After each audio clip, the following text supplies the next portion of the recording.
She didn't have shoes. She didn't have lunch money. She didn't even have enough to pay her school fees. But she had something no one else had. A dog. Not just any dog. A luxury dog. Loyal, smart, and worth more than money. So she made a choice. She rented out her only friend just to stay in school. But one day the dog didn't come back. And that moment changed everything. She rented out a luxury dog for her education.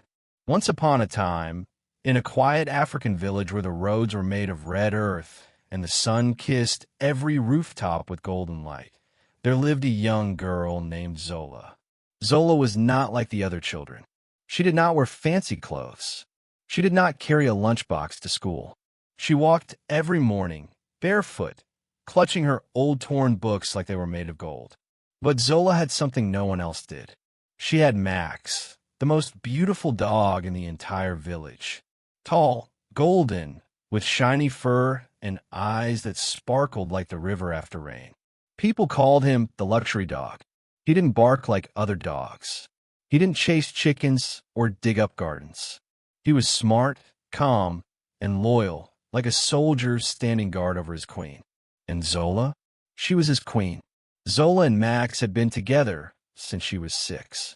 He followed her everywhere, to the stream, to the market, even to the edge of the forest. They understood each other without speaking. But Zola had a problem, a big one. Her school fees. Her mother had died when she was a baby. Her father, a weak man with tired eyes, had left one night and never returned. Zola lived with her grandmother, who sold cassava at the market. But cassava didn't pay much. Most days, there was only one small meal to share. One morning, as Zola sat outside her hut staring at her torn school slip, the one with the words "fees due" scribbled in red, Max placed his head on her lap. His eyes were soft, as if he understood. Zola sighed. "How will I ever go back to school?" she whispered. Max let out a low whine. Suddenly, an idea bloomed in her mind. A wild one. A desperate one. She stood up. "I will rent you out." The first customer was Madame, or the richest woman in the village. Her daughter had a birthday party, and she wanted a beautiful dog to match the decorations. "Just for the afternoon," Zola said. "Max will return before sunset." Madame, or looked skeptical. "Is he trained?" Zola nodded. "He understands more than most people." She wasn't wrong.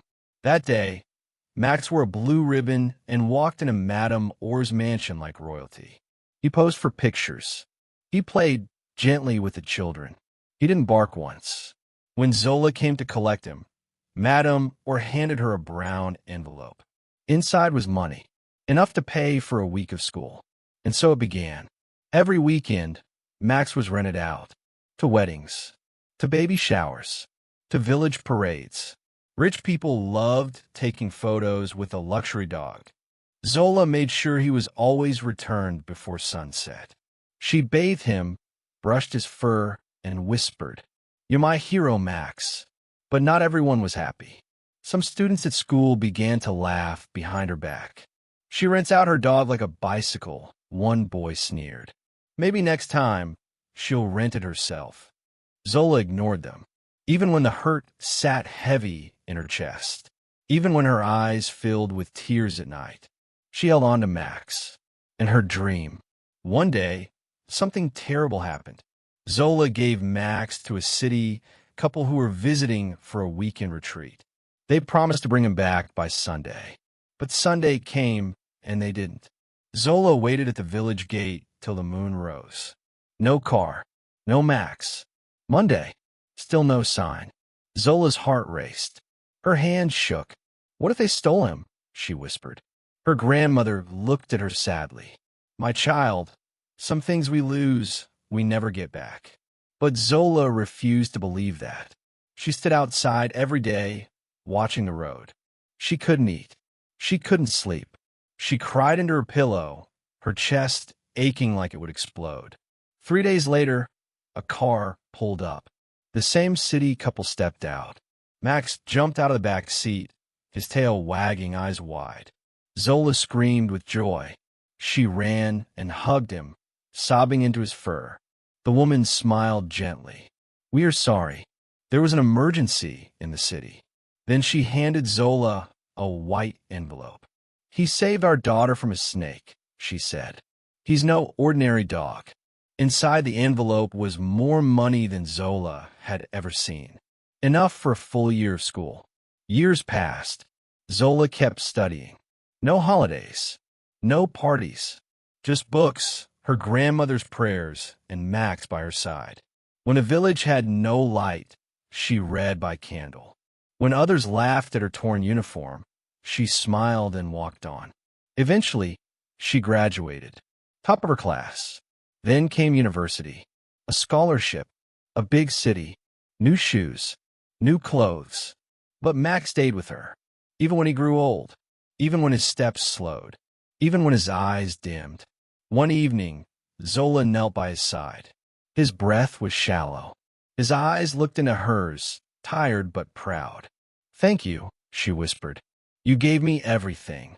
That night, Max closed his eyes for the last time. 10 years later, Zola stood in front of a glass building in Lagos City. The name on the gate read, Zola Tech, Empowering Africa's Future. She wore a white suit.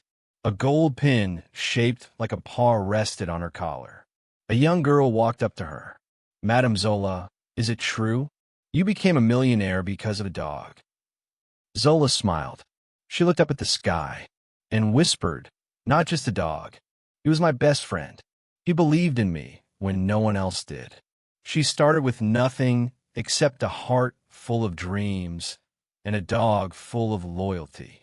Today, she owns one of the biggest companies in the country, a tech empire that sponsors education for thousands of poor children across the world. And at the front gate of her company's headquarters stands a bronze statue of Max, the dog who made it all possible. She rented him out to get through school, but in the end, Max gave her something far greater than education. He gave her hope, and hope changes everything. She rented out a luxury dog for her education. If this story moved you even a little, leave her in the comments. And don't forget to like, share, and subscribe for more powerful, emotional stories that stay with you long after the screen fades to black. Thank you for watching.